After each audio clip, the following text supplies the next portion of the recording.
உசுப்பேத்திரம் கிட்ட உம்முன்னும் கடுப்பேத்திரம் கிட்ட கம்முன்னு இருந்தா வாழ்க்கை ஜம்முன்னு. இது வெறும் இன்ஸ்டாகிராம்ல ரீல்ஸ் போடுற ஆட்சியா இல்லாம ஒரு ரியல் ஆட்சியை கொடுங்கன்னு நான் சொன்னேன். நம்மளால எதை ஈஸியா ஜெயிக்க முடியுமோ அதை ஜெயிக்கிறது வெற்றி இல்லை நண்பா. நம்மளால எதை ஜெயிக்கவே முடியாதோ அதை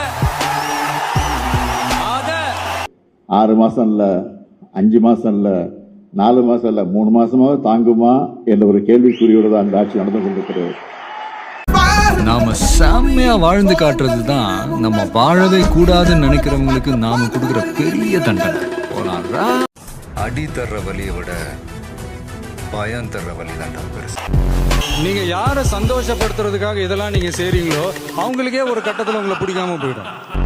அன்பு தாங்க இந்த உலகத்தையே ஜெயிக்கக்கூடிய ஒரு மிகப்பெரிய ஒரு ஆயுதம்னு சொல்றாங்க. வெறும் இன்ஸ்டாகிராம்ல முதலமைச்சருடைய அறையிலேயே ரீல்ஸ் எடுத்து போட்டுக்கிட்டு இருக்கானுங்க.